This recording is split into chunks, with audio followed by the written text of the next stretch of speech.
Қазақстанда зейнетақы мен жәрдемақы мөлшері артты.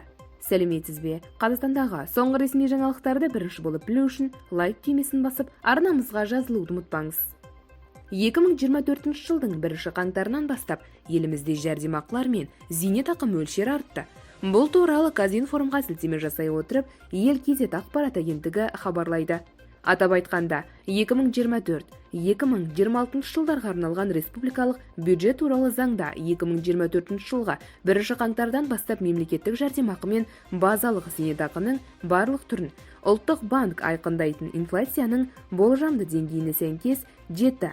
Ынтымақты зейнетақыны 9%-ға, яғни инфляция деңгейінен 2%-ға ілгерілеп арттыру көзделген.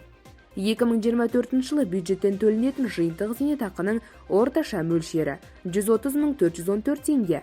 Бұдан басқа, мемлекет басшысының тапсырмасы бойынша 2023 жылдан бастап 5 жыл ішінде ең төмен базалық зейнетақы ең төмен күнкөріс деңгейінің 70%-на дейін, ең жоғары деңгейі 120%-ға дейін жыл сайын кезең-кезеңімен артады. Мәселен, 2024 жылға 1 қаңтардан бастап базалық зейнетақының ең төмен мөлшері ең төмен күнкөріс деңгейінен 60-тан 65%-ға дейін ұлғаяды. Бұл 28.215 теңге, ал ең жоғары мөлшері ең төмен күнкөріс деңгейінен 100-ден 105%-ға дейін артып 45.570 теңге болды.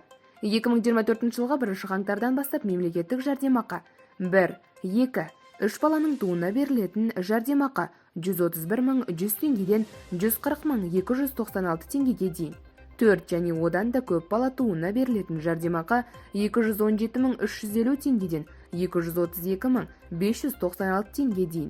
Мөлшері балалар санына байланысты көп балалы отбасыларға берілетін жәрдемақы 4 баласы бар отбасылар үшін 55.304 теңгеден 59.183 теңгеге дейін.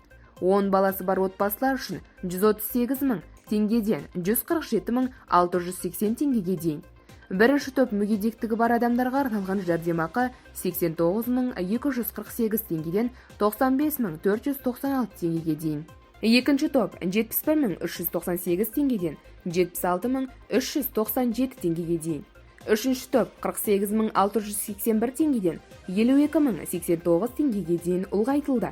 Сондай-ақ, мемлекеттік әлеуметтік сақтандыру қорынан асыраушысынан айырылу және еңбекке қабілетінен айырылу бойынша төлем 7%-ға артты.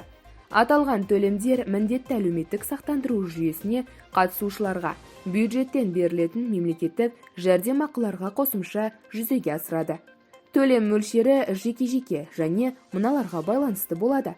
Соңғы 2 жылда мемлекеттік әлеуметтік сақтандыру қорына әлеуметтік аударымдар жүргізілген орташа айлық табыс, еңбекке қабілеттілігінен айырылу коэффициенттері, асырауындағы адамдар саны, міндетті әлеуметтік сақтандыру жүйесіне қатысу өтілі және табысты алмастыру.